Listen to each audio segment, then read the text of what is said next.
اعوذ باللہ من الشیطان الرجیم بسم اللہ الرحمن الرحیم مولاي صلی وسلم دائما ابدا علی حبیبک خیر خلق کلہم انا صلاتی و نسکی و محیای و مماتی للہ رب العالمین، کہ بے شک میری نماز، میری قربانی، میری زندگی، میری موت صرف اللہ رب العزت کے لیے ہے جو تمام عالمین کا رب ہے۔ السلام علیکم ورحمۃ اللہ وبرکاتہ۔ پروگرام میری پہچان لے کر ایک مرتبہ پھر آپ کی خدمت میں حاضر ہیں۔ جناب اللہ رب العزت جو پوری کائنات کا خالق و مالک ہے، اس پاک پروردگار عالم نے اس کائنات میں جو کچھ بھی بنایا عبث نہیں بنایا، یعنی جو کچھ اس کائنات میں ہے وہ بے مقصد نہیں ہے، یعنی کوئی بھی بڑی سے بڑی یا چھوٹی سے چھوٹی چیز بھی اس رب کائنات نے جو اس دنیا میں بنائی ہے اس کا کوئی نہ کوئی مقصد ہے کہ زمین و آسمان کی تخلیق اور رات اور دن کے بنانے میں بے حد نشانیاں ہیں، اولو الامر کے لیے، اولو الالباب کے لیے نشانیاں ہیں، عقل مندوں کے لیے نشانیاں ہیں۔ جناب اللہ تعالیٰ نے قرآن مجید فرقان حمید میں بارہا تفکر کرنے کا حکم دیا، غور و فکر کرنے کا حکم دیا کہ جب اس میں نشانیاں ہیں تو پھر تم غور و فکر کیوں نہیں کرتے، تفکر کیوں نہیں کرتے، تدبر کیوں نہیں کرتے، سوچ و بچار کیوں نہیں کرتے۔ اور نوع انسانی میں جتنی بھی ایجادات ہوئی ہیں وہ تفکر ہی کی بدولت ہوئی ہیں، غور و فکر کی، سوچ و بچار کی بدولت۔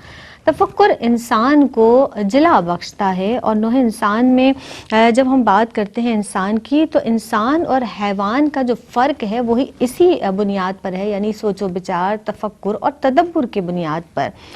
جب ہم سرکار دو عالم صلی اللہ علیہ وآلہ وسلم کے فرمودات، آپ کے فرمان عالی شان کی بات کرتے ہیں تو آپ صلی اللہ علیہ وآلہ وسلم نے بھی تفکر کو بہت زیادہ پسند فرمایا ہے۔ جس طرح ایک روز سرکار دو عالم صلی اللہ علیہ وسلم مسجد نبی میں نماز فجر کے بعد تشریف فرما ہیں تو دیکھتے ہیں کہ دو گروہ ہیں، ایک ذکر و اذکار کر رہا ہے اور ایک تفکر و تدبر کر رہا ہے۔ تو سرکار فرماتے ہیں کہ یہ دوسرا گروہ پہلے والے گروہ سے زیادہ بہتر ہے، یعنی تفکر کرنے والا گروہ زیادہ بہتر ہے۔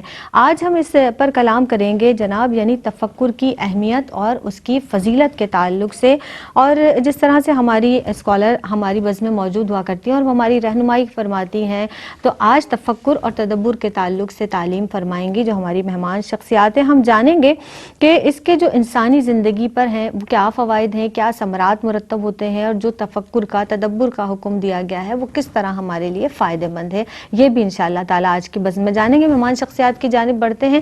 سب سے پہلی مہمان شخصیت آپ کی جانی پہچانی جو معزز مہمان شخصیت ہیں، ہمارے ساتھ ڈاکٹر زنیرہ عنبر صاحبہ۔ السلام علیکم ورحمۃ اللہ وبرکاتہ۔ وعلیکم السلام ورحمۃ اللہ وبرکاتہ۔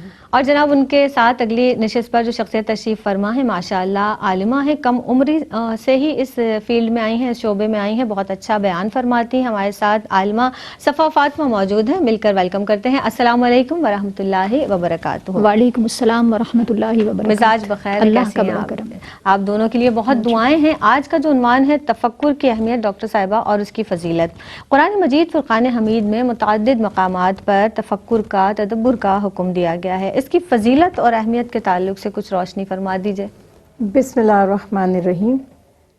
قرآن پاک میں جو تدبر یا تفکر کا حکم دیا گیا، تقریباً 750 سے زائد آیات اللہ سبحانہ تعالیٰ نے جہاں کہیں اس کی اہمیت، مومنین کی صفات، یا وہ لوگ جو غور و فکر نہیں کرتے ان کی مذمت، یا حکم دیتے ہوئے، یعنی ہر طرح سے اگر آپ یہ مواد اکٹھا کرتے ہیں تو 750 سے زائد مقامات پر ہمیں غور و فکر، تدبر یا تفکر کا حکم یا اس کی اہمیت قرآن پاک سے نظر آتی ہے۔ اور ایک بڑی پیاری آیت مبارکہ اللہ سبحانہ تعالیٰ فرماتے ہیں کہ کیا یہ غور و فکر نہیں کرتے یا کہ ان کے دلوں پہ کفل پڑ چکے ہیں۔ تو اللہ سبحانہ تعالیٰ نے غور و فکر کا حکم دیا، اور تدبر اور تفکر جو آپ کہہ رہے ہیں، لفظ تدبر جو اس کا جو روٹ ورڈ ہے دبرا، اس کے معنی ہے کسی چیز کی جڑ تک پہنچ جانا، یعنی اتنا کھنگالنا اس کو، اتنی ریسرچ کرنا، اتنی تحقیق کرنا کہ آپ اس کی جڑ تک پہنچ جائیں، اس کے اینڈ تک پہنچ جائیں۔ اور تفکر فقرہ سے، وہ بھی کہ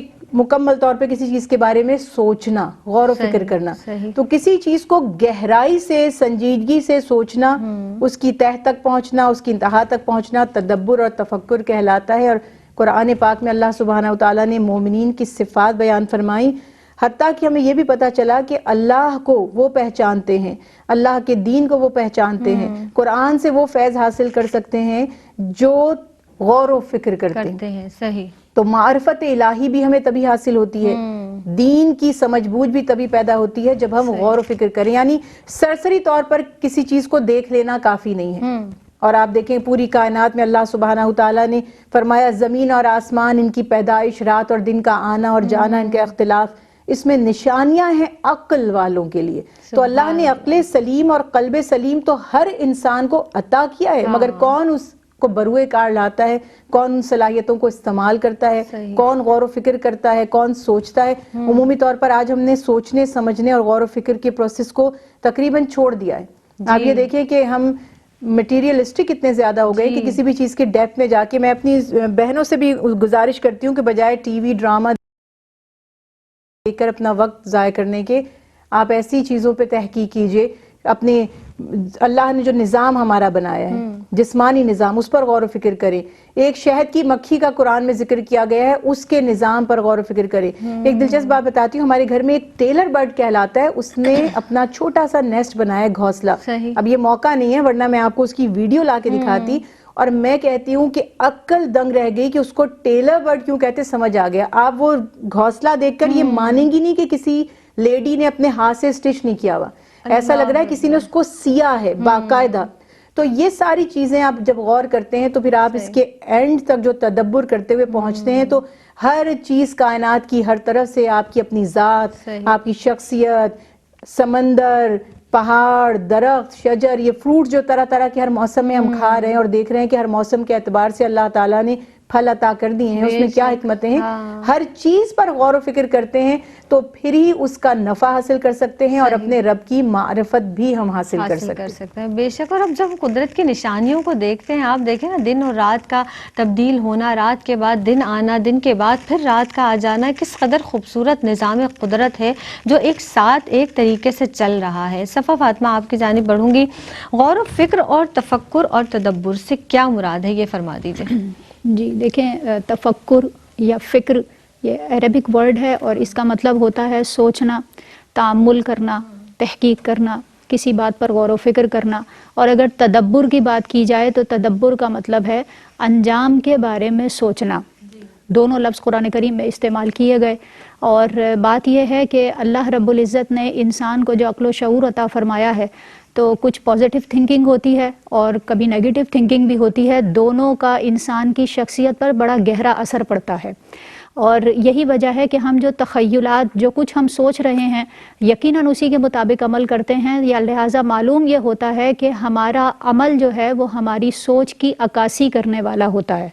اور چونکہ قرآن کا بنیادی موضوع انسان ہے اور اللہ رب العزت نے انسان کو جب ڈسکس کیا ہے یا اس کے بارے میں گفتگو کی ہے، تو پھر وہاں تفکر کی راہیں انسان کے لیے واقعی ہیں کہ انسان سوچے، سمجھے، غور کرے اور اس کے بعد عمل کرے. اور اس کی وجہ بھی یہی ہے کہ ہم جب غور و فکر کریں گے، شعور کو جو اللہ رب العزت نے ہمیں شعور عطا فرمایا ہے، وہ عطا ہی اس لیے کیا ہے کہ ہم اس قوت کو استعمال کرتے ہوئے، اللہ رب العزت کی دی ہوئی صلاحیت کو استعمال کرتے ہوئے اس کی کائنات میں غور کریں اور اس کے انعامات سے لطف اندوز ہوں. پھر وہ تفکر کس جگہ ہوگا یہ بھی معلوم ہونا چاہیے، کیونکہ فکر کو استعمال تو کرنا ہے لیکن کہاں کرنا ہے. تو قرآن کریم نے جو بیسیکلی ڈسکس کیا ہے وہ اس چیز کو کیا ہے کہ انسان اللہ رب العزت نے جو کائنات بنائی ہے، اس کے اصول پر غور کرے، اس کی جو کائنات بنانے کے جو مقاصد ہیں ان پر غور کرے، اللہ رب العزت کی تدبیر پر غور کرے. اسی طرح اللہ رب العزت کے انعامات جو ہمیں مل رہے ہیں، جن پر ہم توجہ نہیں کرتے ہیں عام طور پر، ان پر غور کیا جائے اور اپنی کوتاہیوں پر نگاہ کی جائے. یہ تفکر ایک مسلمان کے لیے عبادت کا درجہ رکھتا ہے. اور اس تفکر کے اوپر بھی، یعنی بظاہر ایسا لگے گا کہ ایک شخص بس خالی بیٹھا ہوا ہے، سوچ ہی تو رہا ہے، کچھ بھی نہیں کر رہا، لیکن یہ وہ جانتا ہے کہ وہ معرفت الہی کی منزلیں طے کر رہا ہوتا ہے اگر اس کی سوچ کی ڈائریکشن درست ہو۔ یہی وجہ ہے کہ شاعر نے کہا کہ تجھی کو دیکھنا تیری ہی سننا تجھ میں گم ہونا، حقیقت معرفت اہل طریقت اس کو کہتے ہیں، اور ریاضت نام ہے تیرے ہی در پہ آنے جانے کا، تصور میں تیرے رہنا عبادت اس کو کہتے ہیں۔ یعنی انسان اللہ کے تصور میں بیٹھا ہوا ہے، وہ کچھ بھی نہیں کر رہا ہے بظاہر، لیکن یہ اس کا بیٹھنا بھی عبادت بن جاتا ہے، یہ اس کا تفکر کرنا بھی عبادت بن جاتا ہے۔ ایک بات یہاں پر اور عرض کروں گی، اور وہ یہ کہ اللہ رب العزت نے، ہم نے غور کیا کہ جب ہمیں احکامات الہی عطا فرمائے، یقیناً دین اسلام ہی حق دین ہے اور اسی کو ہمیں فالو کرنا ہے، لیکن اس کے باوجود ہم پر جبر نہیں کیا گیا، ہم پر سختی نہیں کی گئی ہے، ہمیں احکامات بتا دیے گئے، ہمارے لیے تفکر کی راہوں کو وا کر دیا گیا۔ اب ہماری ذمہ داری ہے کہ ہم ان پر غور و فکر کریں اور پھر ان کو تہہ دل سے ایکسیپٹ کریں، کیونکہ جب ہم غور و فکر کر کے خود اپنی خوشی سے قبول کرتے ہیں، مشکلات بھی برداشت کر لیتے ہیں اور پھر بعد میں شکوہ نہیں کرتے ہیں۔ لہٰذا ہمیں اللہ رب العزت کے احکامات پر غور کرنا چاہیے جو اس نے ہمارے لیے نازل کیے، پھر جب ہم احکامات پر غور کر کے پھر عمل کریں گے تو ہم بالکل دل سے اس کو ایکسیپٹ بھی کریں گے، ہمارا ذہن ان کو قبول کرتا ہوگا، اور پھر جو اطاعت الہی کا مزہ آئے گا وہ ظاہر ہے کہ بغیر تفکر کے نہیں آتا ہے۔ تو اللہ رب العزت نے تو انعام بیان کر دیے، لیکن ہمارے لیے تفکر کی راہیں اسی لیے کھولی ہیں کہ ہم اس کے جو انعامات ہیں، ان کی جو حکمتیں ہیں جو وہ ہمیں عطا فرما رہا ہے یا ہم سے تقاضا کر رہا ہے، ان کی حکمتوں پر بھی غور کریں اور ان پر ملنے والے جو انعامات ہیں ان پر بھی غور کریں، تو پھر خود بخود ہمارا ذہن بھی بنے گا۔ یہی وجہ ہے کہ تفکر کے لیے انسان کو دعوت دی گئی۔ سبحان اللہ، یعنی ہم تخلیق انسانی پر بھی غور کریں کہ اللہ رب العزت نے ہمیں پیدا کیا ہے، ہمارا مقصد حیات کیا ہے، اور جب ہم یہ جانیں گے کہ مقصد حیات کیا ہے اور جاننے کی کوشش کریں گے تو یقینی طور پر ہم دین اسلام میں صحیح طریقے سے داخل ہوں گے اور اپنے آپ کو بہتر مسلمان، بہتر انسان بنانے کی کوشش کریں گے، اور جب ہم اپنے آپ کو بہتر انسان اور بہتر مسلمان بنانے کی کوشش کریں گے تو معاشرے میں مثبت رویے ہوں گے، ان رویوں کی بنا پر بہترین معاشرہ وجود میں آئے گا، بہترین معاشرہ جنم لے گا۔ ایک وقفے پر جناب ہمیں جانا ہے، حاضر ہوتے ہیں اس مختصر سے وقفے کے بعد۔ السلام علیکم ورحمۃ اللہ وبرکاتہ۔ میری پہچان میں ایک مرتبہ پھر آپ سب کا خیر مقدم ہے۔ تفکر اور تدبر کے حوالے سے آج ہم بات کر رہے ہیں تفکر کی اہمیت اور اس کی فضیلت۔ اسی تعلق سے ہماری جو مہمان شخصیات ہیں ہماری رہنمائی فرما رہی ہیں، ہمیں تعلیم فرما رہی ہیں تفکر کے تعلق سے۔ قرآن کی روشنی میں ہم نے جانا کہ تفکر کیا ہے۔ ڈاکٹر زنیرہ عنبر صاحبہ موجود ہیں، عالمہ صفا فاطمہ تشریف رکھتی ہیں۔ ڈاکٹر صاحبہ بلا کسی تاخیر آپ کی جانب بڑھوں گی۔ غور و فکر اور تفکر کے تعلق سے رسول خدا احمد مصطفیٰ محمد مصطفیٰ صلی اللہ علیہ وسلم کی بے شمار حدیث مبارکہ بھی موجود ہیں اور آپ کی سنت مبارکہ ہماری رہنمائی کرتی ہے۔ اس تعلق سے میں چاہوں گی کہ آپ فرمائیے گا۔ بسم اللہ الرحمن الرحیم۔ قرآن پاک کی سب سے بہترین تشریح فرمانے والے، ہمیں قرآن سکھانے والے، ہمارے دلوں کا تزکیہ فرمانے والے رسول اللہ صلی اللہ علیہ وسلم ہیں۔ یعنی قرآن میں جو حکم اللہ سبحانہ و تعالیٰ کی طرف سے آتا ہے، چاہے وہ اشارتاً ہی حکم آ جائے، اس کی جو ڈیٹیلز ہیں، اس کا جو طریقہ کار ہے، اس کو کیسے اپنی زندگی میں شامل کرنا ہے، اس کی جو مثالیں ہیں وہ ہمیں تعلیمات مصطفیٰ صلی اللہ علیہ وسلم سے ملتی ہیں۔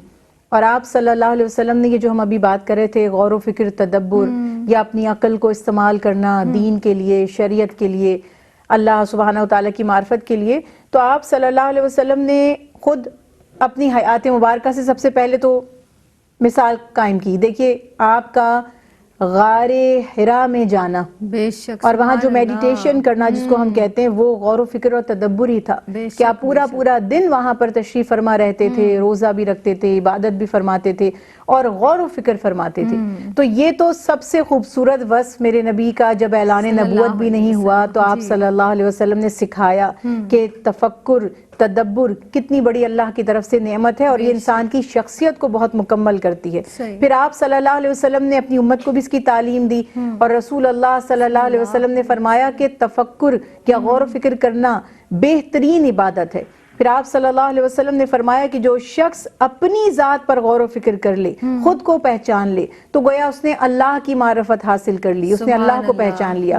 اور اللہ کی ذات کے بارے میں یعنی اس کی صفات کے بارے میں، اس کی خوبیوں کے بارے میں، اس کے کمالات کے بارے میں، اس کی قدرت کے بارے میں غور و فکر کرنا عین عبادت ہے۔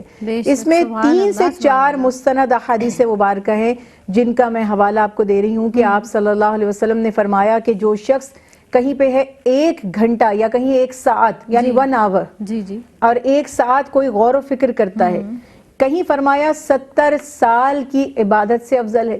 کسی حدیث مبارکہ میں ہے رات کی 1 گھڑی اللہ کے کسی حکم پر، قرآن پر، اللہ سبحانہ وتعالیٰ کی معرفت حاصل کرنے پر غور و فکر کرنا پوری رات عبادت سے افضل ہے۔ کہیں فرمایا کہ کوئی 100 رکعت نماز نفل ادا کرے اور کوئی شخص تھوڑی دیر بس غور و فکر یا تفکر کر لے تو 100 رکعت نماز ادا کرنے والے کو جو اجر ملتا ہے اس کا اجر اس سے زیادہ ہے۔ اور جیسا آپ نے شروع میں بیان فرمایا کہ جب آپ نے 2 جماعتوں کو دیکھا، ایک نوافل ادا کر رہی ہیں اور ایک جماعت جو ہے مسلمانوں کی وہ تفکر، تدبر، غور و فکر کرے، جس کو کہتے ہیں ڈسکشن ہو رہی ہے دینی۔ تو یہ دین پہ غور و فکر کرنا، دین کے احکامات کو سمجھنا خود عبادت بھی ہے۔ اس سے ظاہر ہے کہ غور و فکر کے بغیر جو عبادت کی جائے، سمجھے بغیر جو عبادت کی جائے، جیسے کہتے ہیں نا پھول بغیر خوشبو کے، اسی طرح سے علم بغیر غور و فکر اور عمل کے ہے۔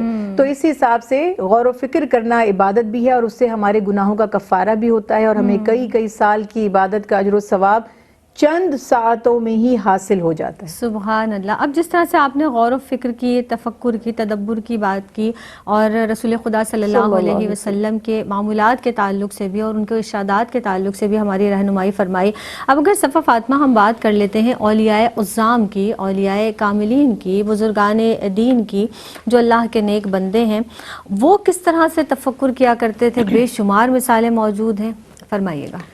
بسم اللہ الرحمن الرحیم۔ میڈیٹیشن کے حوالے سے ابھی ذکر ہوا نبی کریم علیہ الصلوۃ والسلام کا یقینی طور پر یہ عمل غار حرا کا، اور پھر اسی کو بزرگان دین نے اپنایا ہے۔ یعنی آپ کے جذبات، آپ کی کیفیات اور آپ کا ذہن سب کچھ ایک جگہ یکجا ہو جائے، دوسری ہر سوچ آپ کے ذہن سے نکل جائے اور صرف آپ ایک سمت میں ایک فہم کے ساتھ بیٹھ جائیں اور معرفت الہی کا حصول کریں۔ یہ اکابرین کا طریقہ رہا اور ہم اولیاء کی زندگی میں دیکھتے ہیں کہ مراقبہ کرنا یہ ان کا معمول ہمیں نظر آتا ہے۔ گویا کہ وہ بھی ایک تفکر کی صورت ہے، وہ بھی ایک فکر کی صورت ہے جس کے ذریعے وہ اللہ رب العزت کا قرب حاصل کیا کرتے ہیں۔ پھر ہم دیکھتے ہیں کہ نبی کریم علیہ الصلوۃ والسلام صحابہ کرام سے اکثر پوچھا کرتے ہیں آپ کی کیا رائے ہے، ان سے مشورہ لیا کرتے ہیں۔ یہ مشورہ لینا یہ بھی تفکر ہے، کیونکہ ظاہر ہے کہ جب آپ کسی سے مشورہ لیں گے تو وہ اس پر غور و فکر کرے گا اور آپ کو اس کے مطابق اپنی رائے دے گا۔ تو یہ صحابہ کرام کا خود اپنا عمل رہا، سرکار علیہ الصلوۃ والسلام کا، پھر صحابہ کرام کا اور اسی طرح بزرگان دین کا، کہ آپس میں ایک دوسرے سے رائے لینا۔ یا جیسے سرکار علیہ الصلوۃ والسلام نے فرمایا تمہارا کیا خیال ہے کہ تمہارے گھر کے کنارے پر اگر نہر ہو اور تم 5 مرتبہ اس میں غوطہ لگاؤ تو کیا تم پاک صاف نہیں رہو گے؟ پھر صحابہ کرام کا جواب اور پھر اس کے بعد ایک طویل حدیث پاک۔ اس کا مطلب ہے سرکار علیہ الصلوۃ والسلام فکر کی دعوت صحابہ کرام کو بھی دے رہے ہیں۔ اسی طرح ہم اگر مزید بزرگان دین کے حوالے سے بات کریں تو حضرت امام شافعی رحمۃ اللہ تعالی علیہ کے حوالے سے منقول ہے کہ آپ رات کے 3 حصے کیا کرتے تھے۔ ایک حصے میں آرام کیا کرتے تھے، دوسرے حصے میں آپ تفکر کیا کرتے تھے اور تیسرے حصے میں عبادت کیا کرتے تھے۔ یعنی مسائل پر باقاعدہ غور و فکر کرنے کے لیے آپ نے وقت کو متعین کیا ہوا تھا۔ اسی طرح محمد بن کعب رضی اللہ تعالیٰ عنہ کی حدیث پاک ہے، روایت ہے، بیان فرمایا کہ اگر میں اذا زلزلت الارض اس کے اوپر یا پھر القاریہ پر غور و فکر کرتا رہوں اور بس اسی پر غور کرتا رہوں، یہ میرے نزدیک اس سے زیادہ افضل ہے کہ میں ساری رات قرآن پاک کی تلاوت میں گزار دوں۔ صرف ایک آیت پر غور کرنا ساری رات قرآن پاک کی تلاوت سے افضل قرار دیا۔ اسی طرح ہم یہ دیکھتے ہیں کہ رابعہ بصری رحمۃ اللہ تعالی علیہ اور دیگر جو ہمیں صحابیات اور اسی طرح جو ہماری صالحات ہیں ان کا تذکرہ ملتا ہے کہ 40 سال تک جب بستر پر جاتی ہیں تو تصور کیا قائم کر رہی ہیں، پتہ نہیں اگلی رات نصیب ہوگی یا نہیں ہوگی۔ تو یہ تفکر ان کو ساری رات عبادت کرنے پر دوبارہ مجبور کر دیتا ہے، دوبارہ اس پر آمادہ کر دیتا ہے۔ اس کا مطلب یہ ہوا کہ ہمارے صالحین یا صالحات اپنے تصور کو اس طرف لگایا کرتے تھے کہ یہ عبادت کا وقت ہے، یہ غور و فکر کا وقت ہے، وہ چاہے تفکر فی القرآن ہو، قرآن میں تفکر ہو، جیسا کہ ابھی آیت مبارکہ بھی بیان کی گئی، افلا یتدبرون القرآن، کہ تم قرآن میں غور و فکر کیوں نہیں کرتے. اسی طرح احکامات میں غور و فکر کا جو تذکرہ ملتا ہے. پھر اسی طرح اپنے نفس میں غور و فکر کرنا، کیونکہ اپنے نفس پر انسان غور و فکر کرتا ہے تو اپنی اصلاح کی طرف مائل ہوتا ہے. اسی طرح احکامات میں غور و فکر کرنا، کہ اگر احکامات میں غور و فکر نہ کیا جاتا تو وہ والی روایات یا وہ والی قرآن کی آیات جو محکم جو مجمل ہیں، جن کے احکامات بظاہر عام شخص کو پڑھنے میں سمجھ میں نہیں آ سکتے، ہمارے فقہا نے اس پر غور و فکر کیا، ہمیں نتائج نکال کر دیے. اگر ان کا تفکر یہ سامنے نہ ہوتا تو ہمارے لیے ان آیات پر عمل کرنا یقینی سی بات ہے کہ مشکل ہو جاتا. وہ تفکر کا ہی نتیجہ ہے کہ آج دین پر عمل کرنا ہمارے لیے آسان ہو گیا. یعنی نہیں کر رہے تو ہم مشکلات میں. بالکل. اور جیسا کہ ابھی یہ بات ہو رہی تھی کہ ہم عجلت پسند ہو گئے. دراصل مسئلہ یہ ہے کہ ہم نے غور و فکر کو، تفکر کو اس لیے چھوڑ دیا کہ ہم اتنے زیادہ جلد باز ہو گئے ہیں، عجلت پسند ہو گئے ہیں، زندگی سے ٹھہراؤ ختم ہو گیا ہے. زندگی کا مقصد جو ہمیں تلاش کرنا چاہیے، جس کے لیے ہمیں بار بار حکم دیا گیا ہے، اس مقصد سے ہم دور ہوتے جا رہے ہیں. تو اس مقصد کو ہی حاصل کرنا ہے، غور و فکر کرنا ہے. مزید اس پر کلام کریں گے، مہمان شخصیات ہمارے ساتھ موجود ہیں. حاضر ہوتے ہیں اس مختصر سے وقفے کے بعد. السلام علیکم ورحمۃ اللہ وبرکاتہ. وقفے کے بعد ایک مرتبہ پھر آپ سب کا خیر مقدم ہے. جناب، تفکر کے تعلق سے گفتگو کی جا رہی ہے، اس کی اہمیت، اس کی افادیت کے تعلق سے، اس کی فضیلتوں کے تعلق سے گفتگو کی جا رہی ہے. اور سرکار دو عالم احمد مصطفیٰ محمد مصطفیٰ صلی اللہ علیہ وسلم کے فرمودات بھی بیان کیے. آپ صلی اللہ علیہ وسلم نے اس تعلق سے کیا فرمایا ہے. اولیاء عظام کے تعلق سے جیسے کہ وقفے سے قبل بات کر رہی تھی صفا فاطمہ صاحبہ کہ ان کا کیا طرز عمل تھا، کس طرح سے تفکر کیا کرتے تھے. میں یہ جاننا چاہوں گی ڈاکٹر صاحبہ آپ سے کہ جو تفکر کی راہیں ہیں، فکر کے مواقع ہیں، کیا ہیں، یہ فرما دیجیے گا. یعنی کن امور پر تفکر کرنا چاہیے، کس طرح تفکر کریں، کیا مواقع ہیں، فرمائیے گا. جیسے ابتدا میں ابھی ہم نے بات کی کہ اللہ سبحانہ تعالیٰ نے سوال فرمایا باقاعدہ، یعنی کہ انٹیروگیٹو وہ جو آیات کا انداز ہے، افلا یتدبرون القرآن، کیا یہ قرآن میں غور و فکر نہیں کرتے، کیا کہ ان کے دلوں پہ قفل پڑ چکے، تالے پڑ چکے. میں پہلے صرف قرآن پاک کی بات اس لیے کر رہی ہوں کیونکہ قرآن ہی تمام علوم کا سرچشمہ ہے، اور دنیا اور مافیہ کی کوئی چیز ایسی نہیں ہے، ہماری زندگی کا روزمرہ کا کوئی معاملہ ایسا نہیں ہے کہ جس کی رہنمائی، جس سے متعلق احکامات ہمیں قرآن پاک میں نہ ملتے ہوں. قرآن پاک میں خود قرآن پر جب ہم غور کریں گے تو ہمیں ڈیفرنٹ ڈائمنشنز ملیں گی، مختلف سمت میں، ڈائریکشنز میں ہمیں موقع ملیں گے کہ کس چیز پر غور کرنا ہے. مثلا اگر میں صرف قرآن پاک ہی کے حوالے سے بات کروں تو کہیں اللہ نے آسمان اور زمین اور اپنی قدرت کی نشانیوں پر غور و فکر کرنے کا حکم دیا. فَبِأَيِّ آلَاءِ رَبِّكُمَا تُكَذِّبَانِ میں کیا تکرار ہے بار بار کہ اللہ سبحانہ وتعالیٰ کی آیات، اس کی آیات پر غور و فکر کرو. اور اسی طرح سے زمین اور آسمان کی پیدائش پر خود اللہ نے فرمایا اپنی تخلیق پر غور و فکر کرو. کہیں اونٹ کی مثال دے دی کہ اللہ فرمانے کیا تم اس پر غور نہیں کرتے کہ اللہ نے کس طرح سے اس کو تخلیق کیا. کہیں شہد کی مکھی کی طرف نشاندہی کر دی گئی کہ اس کا جو پورا ایک نظام ہے، کبھی آپ اس کو ڈیٹیل سے پڑھتے ہیں تو عقل دنگ رہ جاتی ہے. تو ہر شعبے پر، اپنی ذات پر، اور جیسے تعلیمات مصطفیٰ صلی اللہ علیہ وسلم ہے کہ جس نے خود کو پہچان لیا اس نے اپنے رب کو پہچان لیا. اور اللہ کے حبیب نے اللہ کی ذات کو، یعنی کہ اب ایک چیز ہو جاتی ہے کہ اللہ کے بارے میں، یعنی اس سے منع فرمایا کہ اس کے اوپر تم فکر مت کرو کہ اللہ کیسے پیدا ہوا، کیسے تخلیق، یعنی یہ والی جو سائیڈ ہے نا کہ اس کی ذات کو اس سینس میں جاننے کی، اس سے منع فرمایا کہ اس پہ غور و فکر نہیں کرو، بلکہ اس کی قدرت پر، اس کی ایگزسٹنس، اس کی توحید، اس کے وجود، اس پر غور و فکر کرو. پھر ہمیں اپنی زندگی کا مقصد کیا ہے، ہمیں کیوں پیدا کیا گیا. کتنی دفعہ قرآن پاک میں فرمایا کیا تم یہ سمجھتے ہو کہ کائنات کی کسی چیز کو اللہ نے ابس کوئی بے مقصد بے فائدہ بنایا ہے. انسان کی اپنی پیدائش کا مقصد کیا ہے اگر وہ یہ جانتا ہے. ہمارا حال یہ ہے کہ اگر میں ابھی یہاں پر کسی بھی جگہ پر پوچھوں، سب سے انٹرویو کروں کہ بھئی بتائیے آپ کی زندگی کا مقصد کیا ہے، تو میں بہت یقین سے آپ کو کہہ سکتی ہوں کہ میجورٹی کے آپ کو سروے آپ کریں گے تو انہیں پتہ بھی نہیں ہوگا کہ ہماری زندگی کا مقصد کیا ہے. ہم سوچتے ہیں میرا کچھ ڈاکٹر بننا ہے، مجھے انجینئر بننا ہے، مجھے پائلٹ بننا ہے. یہ مقصد حیات نہیں ہے. اصل مقصد یہی ہے کہ انسان دنیا میں جو اللہ سبحانہ تعالیٰ نے اس کو اپنی معرفت حاصل کر سر نے اپنی اطاعت اپنی عبادت کے لیے بھیجا ہے. وما خلقت الجن والانس الا لیعبدون. اس مقصد حیات کو وہ پہچانے, اس پر غور و فکر کرے, اور پھر اس بات پر غور و فکر کرے کہ وہ ایک ایک سٹیپ پر کس طرح اللہ سبحانہ وتعالیٰ کی فرما برداری اور اطاعت کر سکتا ہے, اور اپنے اعتراف میں غور و فکر کرے, اپنے رویوں پر غور و فکر کرے, اپنی جو بھی اس کی عادتیں ہیں جن لوگوں سے بھی ہمارا واسطہ پڑتا ہے. اور اتنی پیاری قرآن پاک میں یہ بات ہے کہ اللہ سبحانہ وتعالیٰ جیسے یہاں فرمایا نا کہ ان کے دلوں پہ قفل پڑے ہوئے ہیں, تو اللہ سبحانہ وتعالیٰ فرما رہے ہیں کہ جو غور و فکر نہیں کرتے ہم ان کے ذہنوں پر نجاست مسلط کر دیتے ہیں. یعنی یہ اتنی بڑی غور طلب بات ہے کہ اللہ نے عقل سلیم عطا کی ہے, جب آپ اس کو استعمال نہیں کریں گے, جب وہ آنکھیں جو اللہ تعالیٰ نے عطا کی ہیں جب آپ اس طرح ان کو استعمال نہیں کریں گے. بظاہر تو منافق بھی آنکھوں کو استعمال کرتے تھے, کانوں سے سنتے تھے, لیکن اللہ تعالیٰ نے کیا فرمایا, سم بکم عمی فہم لا یرجعون, کہ یہ تو گونگے بہرے اور اندھے ہیں. تو جب تک ہم اپنے مقصد حیات کو نہیں پہچانتے تب تک ہم جانوروں سے بھی بدتر ہیں. اور ہم میں اور جانوروں میں جو چیز ہمیں ممتاز کرتی ہے, ہمیں سپیریئر کرتی ہے, وہ عقل و فہم اور یہ جو ہماری فہم و فراست اور یہ جو ہمارا غور و فکر اور تدبر ہے, یہ ہمیں اشرف بناتا ہے باقی مخلوقات سے. یہ تو ہر انسان سے آپ سن لیں گی کہ انسان اشرف المخلوقات ہے. یہ بھول جاتے ہیں کہ قرآن پاک میں تو ان انسانوں کی بھی بات ہے جن کو اللہ تعالیٰ نے جانوروں سے بھی بدتر قرار دیا ہے, کیونکہ وہ غور و فکر نہیں کرتے. تو جو غور و فکر نہیں کرتا, جو عقل استعمال نہیں کرتا, اللہ نے فرمایا کہ یہ جانوروں سے بھی بدتر ہے, کیونکہ جانور میں بھی اتنا سینس ہے.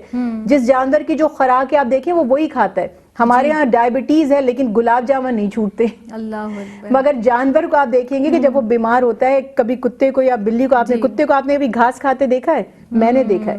تو میں نے کسی سے پوچھا کہ یہ کتا گھاس کیوں کھا رہا ہے, تو انہوں نے بتایا کہ یہ ان کا جب اسٹمک خراب ہو جاتا ہے, بیمار ہو جاتے ہیں, تب یہ کھاتے ہیں اور اس سے ان کو فائدہ پہنچتا ہے. تو جانوروں کو بھی یہ سینس ہے کہ کون سی چیز ہمارے فائدے کی ہے اور کون سی نقصان دہ ہے. تو وہ انسان جو عقل استعمال نہیں کرتا اپنی روزمرہ زندگی میں, اللہ کے احکامات میں, اپنے مقصد حیات کو نہیں پہچانتا, تو پھر وہ جانوروں سے بھی زیادہ بدتر ہو جاتا ہے. اس لیے ہمیں اپنی روزانہ زندگی پہ غور و فکر کرنا چاہیے. آج میرا دن کیسا گزرا, رات کو مجھے یہ سوچنا چاہیے کہ میرا آج پروڈکٹیو ڈے تھا, میں نے کیا اچھے کام کیے, کیا برے کام کیے, کس طرح میں نے اللہ کی ناراضگی والے کام کیے, اور معاذ اللہ کہیں اس کو ناراض کرنے والے کوئی کام تو نہیں کر لیے. ایسا عمل تو نہیں ہو گیا جس سے کہ پروردگار عالم ہم سے ناراض ہو جائے. تو اللہ رب العزت ہمیں سیدھی راہ پر چلنے کی توفیق عطا فرمائے. اور جس طرح سے اللہ رب العزت نے انسان کو اپنا خلیفہ, اپنا نائب مقرر کیا, تو یہ بہت بڑے مراتب ہیں. اس پر بھی غور کرنا ہے کہ اللہ رب العزت نے جو اعزاز اشرف المخلوقات کا ہمیں دیا ہے وہ کس طرح سے دیا, اور پھر ہمیں اسے کیسے دنیا میں نبھانا ہے, بتانا ہے کہ اللہ رب العزت نے ہمیں انسان بنایا. جیسے کہ ابھی ڈاکٹر صاحبہ بھی ارشاد فرما رہی تھی کہ عقل کی بنیاد پر, شعور کی بنیاد پر اللہ تعالیٰ نے ہمیں ممتاز فرمایا ہے. یہ فرما دیجئے صفا فاطمہ صاحبہ, تفکر کے ثمرات, اس پر آپ کلام کیجئے گا. میں چاہوں گی اس کے فوائد پر روشنی ڈالیے گا. دیکھیں, سب سے پہلی بات تو یہ کہ نبی کریم علیہ الصلوۃ والسلام نے ارشاد فرمایا کہ مسلمان کے دین کی خوبصورتی یہ ہے کہ وہ لا یعنی چیزوں کو چھوڑ دے. صحیح. اور جب ہم پازیٹیو تھنکنگ رکھتے ہیں تو لا یعنی چیزیں خود بخود ہم سے دور ہو جاتی ہیں. بعض اوقات ہم کام میں ویسے انوالو ہیں ظاہری طور پر, تو ظاہر ہے اس وقت تو ہم کام کر ہی رہے ہیں, لیکن جب ہم فارغ بیٹھے ہوئے ہیں, اگر ہماری تھنکنگ پازیٹیو ہوگی تو ہمارا یہ وقت بھی لا یعنی چیز سے بچ جائے گا اور ہم اچھے کام میں اس کو یوٹیلائز کر سکیں گے. اسی طرح ہر لمحہ ہمارا کارآمد ہو جاتا ہے اگر ہماری سوچ اچھی ہو اور ذہنی صلاحیتیں ہماری بڑھتی ہیں. یاد رکھیے کہ جب اللہ کے رسول صلی اللہ علیہ وآلہ وسلم نے کم گوئی کو پسندیدہ قرار دیا ہے, ظاہر ہے کہ اس کے اندر کچھ حکمتیں ہوں گی, اور وہ حکمتیں جو بھی سرکار علیہ الصلوۃ والسلام کے پیش نظر ہیں, ان میں سے ایک حکمت یہ بھی ہے کہ جب ایک انسان خاموش رہتا ہے تو اس کو سوچنے کا موقع ملتا ہے اور اس کے ذہنی صلاحیتیں زیادہ اچھے طریقے سے ورک کرتی ہیں. تو اگر ہم تفکر کرتے ہیں اور غور و فکر کرتے ہیں تو ظاہر ہے کہ ہماری ذہنی صلاحیتیں اور زیادہ مضبوط اور اچھے طریقے سے کام کرتی ہیں. ظاہر و باطن کی اصلاح کا موقع بھی ملتا ہے, کیونکہ یاد رکھیے کہ اگر بالفرض ہم اپنی سوچ کو پازیٹیو نہیں رکھتے ہیں اور ایسی چھوڑ دیتے ہیں یہ سوچ کر کہ بھئی ہم تو پرفیکٹ ہیں, ہمیں تو کسی چیز کی اصلاح کی ضرورت نہیں ہے, اور جب ہم یہ ذہن بنا لیتے ہیں تو ظاہر ہے ہم تفکر ہی چھوڑ دیتے ہیں, اور اس کا نتیجہ یہ نکلتا ہے کہ ہمارا خالی ذہن شیطان کی آماجگاہ بن جاتا ہے.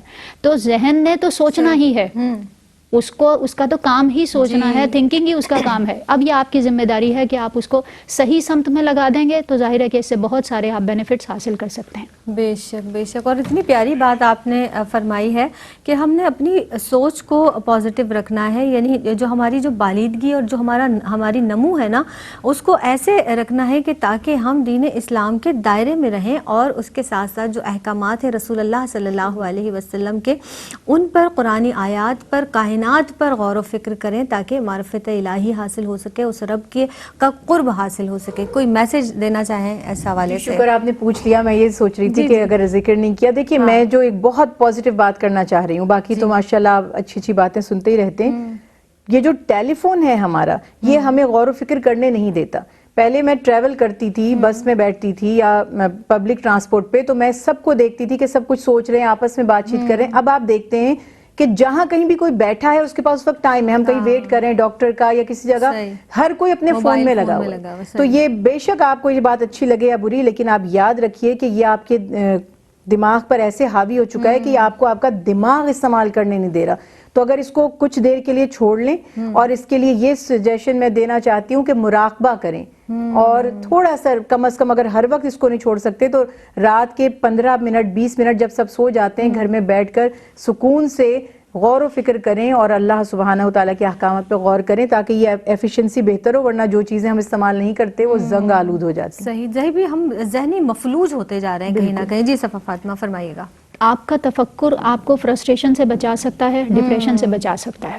انسان کی سوچ ہی اس کو جو ہے وہ پازیٹیو رکھتی ہے, جس کی وجہ سے اس کو نیگیٹو چیزیں بھی پازیٹیو لگنے لگتی ہیں. تو اس کا مطلب یہ ہوا کہ ہمیں اپنی سوچ کو درست سمت میں رکھنے کے لیے, اگر ہم اپنی سوچ کو درست سمت میں رکھیں گے تو ظاہر سی بات ہے کہ ہم خود بھی پرسکون ہوں گے, لوگ ہمیں دیکھ کر حشاش بشاش محسوس کریں گے. ورنہ اگر ہم بھی اپنے اوپر ڈپریشن کو طاری کریں گے تو ظاہر ہے کہ ایک مسلمان کی خوبی یہ نہیں ہے. مسلمان کی خوبی یہ ہے کہ وہ حشاش بشاش نظر بھی آئے, اس کا ظاہر باطن دوسروں کے لیے راحت کا باعث بنے, تو وہ اسی وقت ہوگا کہ ہماری سوچ پازیٹیو ہو. سبحان اللہ. دونوں مہمان شخصیات کی آمد کا بہت شکریہ ادا کرتے ہیں, اور اس کے ساتھ ساتھ جناب بس ایک سوچ اور ایک فکر ضرور آپ کے گوش گزار کر رہے ہیں یا آپ تک پہنچا کر جا رہے ہیں, تاکہ اس پر بھی آپ غور و فکر کریں کہ جس طرح سے بار بار ابھی بات بھی ہوئی, اور اللہ فرماتا ہے نا وہ بصارت رکھتے ہیں, آنکھیں ہونے کے باوجود بھی دیکھتے نہیں ہیں, کان ہیں لیکن سنتے نہیں ہیں, زبان ہے لیکن بولتے نہیں. کیوں؟ اس کی حق بات, اور اللہ نے یہ کیوں فرمایا, اس پر ضرور غور کیجئے. یہ سوال آپ کی خدمت میں چھوڑے جا رہی ہوں. مجھے دیجیے گا اجازت. فی امان اللہ.